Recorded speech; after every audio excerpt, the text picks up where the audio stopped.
और दिल को गहराइयों तक छू जाने वाली। एक बार स्वर्ग में विचरण करते हुए कृष्ण और राधा एक दूसरे के सामने आ गए। विचलित से कृष्ण, प्रसन्नचित से राधा। कृष्ण सकपकाए, राधा मुस्कुराई। इससे पहले कि कृष्ण कुछ कह पाते, राधा बोल उठी, कैसे हो द्वारिकाधीश।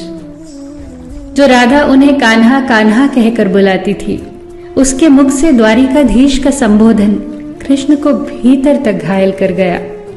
फिर भी किसी तरह अपने आप को संभाल लिया उन्होंने और बोले राधा से, मैं तुम्हारे लिए आज भी वही कान्हा हूं। तुम तो मुझे द्वारिकाधीश मत कहो। आओ बैठते हैं। कुछ मैं अपनी कहता हूं, कुछ तुम अपनी सुनाओ। सच कहूं राधा, जब जब भी तुम्हारी याद आती थी, इन आंखों से आंसुओं की बूंदें निकल आती थी। राधा बोली, मेरे साथ ऐसा कुछ नहीं हुआ। न तुम्हारी याद आई, न आंखों से आंसू बहा, क्योंकि हम कभी तुम्हें भूले ही कहाँ थे जो तुम याद आते। इन आंखों में तो सदा तुम ही थे, कहीं आंसुओं के साथ निकल न जाओ, इसलिए रोते भी नहीं थे। कान्हा, प्रेम से अलग होने पर तुमने क्या खोया, इसका एक आईना दिखाऊं तुम्हें। कुछ कड़वे सच प्रश्न सुन पाओ तो सुनाऊं।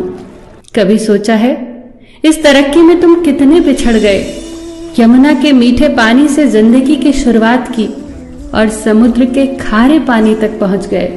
एक उंगली पर चलने वाले सुदर्शन चक्र पर भरोसा कर लिया और 10 उंगलियों पर चलने वाली बांसुरी को भूल गए।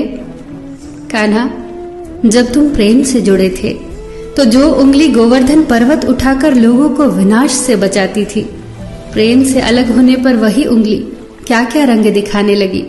सुदर्शन चक्र उठाकर विनाश के काम आने लगी। कान्हा और द्वारिकाधीश में क्या अंतर होता है बताऊं? कान्हा होते तो तुम सुदामा के घर जाते, सुदामा तुम्हारे घर नहीं आता। युद्ध में और प्रेम में यही तो फर्क होता है। युद्ध में आप मिटाकर जीतते हैं और प्रेम में आप मिटकर जीतते हैं। कान्हा, प्रेम में डूबा हुआ इंसान दुखी तो रह सकता है, पर किसी को दुखी नहीं कर सकता। आप तो कई कलाओं के स्वामी हो, स्वप्न दूरदृष्टा हो, गीता जैसे ग्रंथ के दाता हो, पर आपने ये क्या निर्णय लिया? आपने अपनी पूरी सेना कौरवों को सौंप दी और अपने आप को पांडवों के साथ कर लिया। सेना तो आपकी प्रजा थी, राजा तो पालक होता है, उसका रक्षक होता है। आप जैसे महाज्ञानी उस रथ को चला रहे थे जिस पर बैठा अर्जुन आपकी प्रजा को ही मार रहा था। अपनी प्रजा को मरते देख आप में करुणा नहीं जगी, क्योंकि आप प्रेम से शून्य हो चुके थे। आज भी धरती पर जाकर देखो, आपकी द्वारिकाधीश वाली छवि को ढूंढते रह जाओगे। हर जगह, हर मंदिर में मेरे ही साथ खड़े नजर आओगे। मैं जानती हूं कान्हा, लोग गीता के ज्ञान की बात करते हैं, उसके महत्व की बात करते हैं, पर धरती के लोग युद्ध वाले द्वारिकाधीश पर नहीं, प्रेम वाले कान्हा पर भरोसा करते हैं। गीता में मेरा दूर दूर तक नाम नहीं है, पर आज भी लोग उसके समापन पर राधे राधे कहते हैं। ये कहानी काल्पनिक जरूर है, पर इसके भीतर छिपी सीख बहुत महत्वपूर्ण है। श्री कृष्ण के पास कभी किसी प्रश्न का उत्तर ना हो, ऐसा तो हो ही नहीं सकता, परंतु राधा द्वारा लगाए गए प्रश्न चिन्हों पर कान्हा मौन रहे। यही तो है प्रेम में समर्पण का भाव।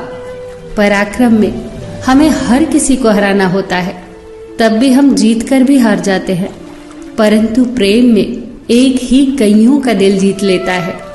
सही कहा है कि छोटी सी उंगली पर पूरा गोवर्धन पर्वत उठाने वाले भगवान श्री कृष्ण छोटी सी बांसुरी को दोनों हाथों से पकड़ते थे।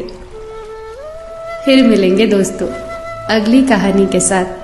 तब तक के लिए अपना ख्याल रखना और हमेशा मुस्कुराते रहना।